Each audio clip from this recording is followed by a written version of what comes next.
You've probably read the headlines. OpenAI released Sora 2, the newest, most advanced video generator. But in just 30 days, user retention dropped to just 1%. But that's just the beginning. Something strange is happening in the world of AI. After Microsoft announced big AI spending, their market cap fell by $360 billion in just one day. CEOs are pleading with people to stop being so negative.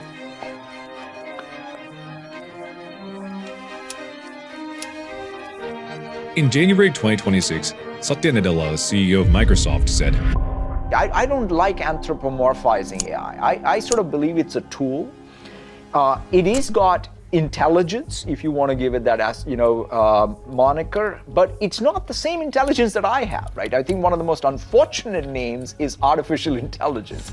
It's a different, I wish we had called it different intelligence even. Rather than companies in other sectors. He also asked people to stop calling AI slop. Pretty weird things to say if you spent $200 billion since 2024.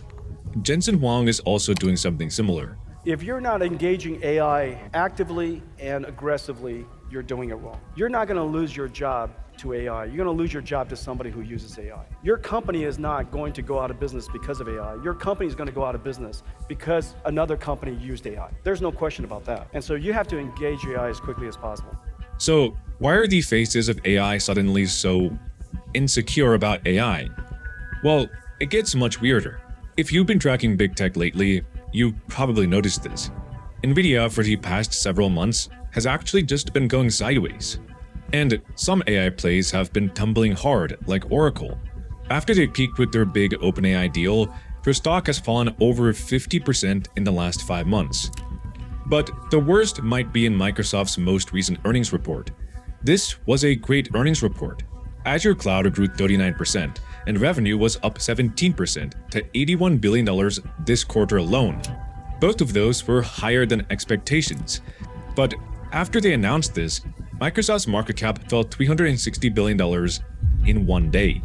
Even though revenue was higher than expected, after a week, their market cap had fallen by over $500 billion. Well, their capital spend was up 66%.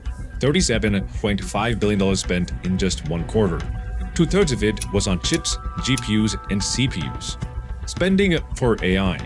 It turns out that investors aren't actually happy about the AI money pit.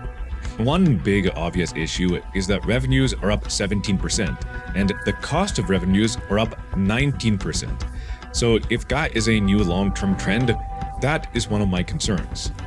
And the results of Microsoft's big AI projects are even more confusing. Right after, Oracle announced a plan to spend $50 billion on AI in 2026, and their stock fell. Investors have grown wary of the rising costs for Oracle's AI push and the time needed to see payback. But something that makes all this worse is Nvidia. Their original plan last year was to invest up to $100 billion into OpenAI. But just recently, Huang is walking that back and said, no, nothing like that, and that the agreement was non-binding and not finalized. OpenAI is the biggest customer, which is why all these companies pour billions into it. But OpenAI doesn't have any money. According to the Wall Street Journal, privately, Huang has criticized what he has described as a lack of discipline in OpenAI's business approach and expressed concern about the competition it faces from the likes of Google and Anthropic. Revenue passed $20 billion in 2025, up $6 billion from 2024, but its total cash flow projection is negative $143 billion. They don't expect to be profitable until 2030, and they might run out of money by 2027. These are essentially OpenAI suppliers who are funneling money into their biggest customer who will send it back to them for cloud, GPUs, and other things to keep ChatGPT alive. Amazon, Nvidia, and Microsoft are talking about investing $60 billion into OpenAI, but this is barely enough to feed this monster with an endless hunger.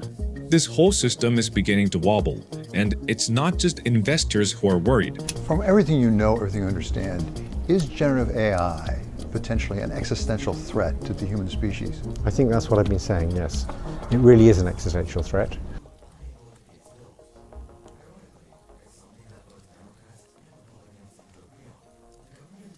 take a look at this data. Searches for AI have peaked and have fallen a lot. Does this mean AI is dying? Not quite. It tells us something more interesting. When a new technology arrives, interest grows, then it peaks, then it falls to a new normal. This isn't anything new. It's called the Gartner hype cycle.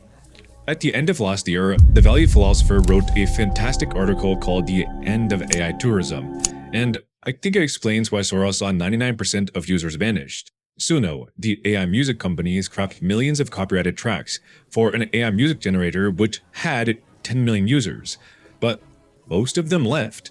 Now, the company is parading as a tool for real artists trying to get them back. A similar thing happened to Sora. In the first 3 days, it outpaced the growth of even ChatGPT. But user retention dropped to 2% by day 7, 1% by day 30, and close to 0% by day 60. AI videos and photos used to wow people, but now they're kind of boring. This is the problem with so many AI products. Adobe, for example, after their giant AI drama, has had a lot of success, not with AI on its own, but with added generative AI functions into the existing product, not to replace the tool, but to supplement it. This is why, at least right now, ChatGPT is struggling while Google Gemini is exploding. Google holds our emails, docs, spreadsheets, calendars, YouTube, and Drive.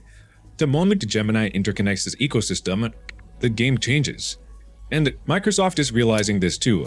Microsoft shared they have 15 million paid Microsoft 365 Copilot seats, and that sounds big, but that's out of 450,365 seats, so only about 3% of the Microsoft 365 base, 3% of tens of billions spent a quarter. And Microsoft secretly knows this is a problem. That's why they pushed customers towards the Copilot version of 365, while hiding the cheaper Classic plan. This is after they rebranded 365 as Copilot 365, after no one was using Copilot.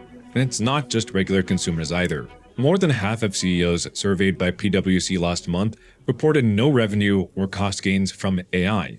But as we move down into the trough of disillusionment, we still have the massive cost of generative AI.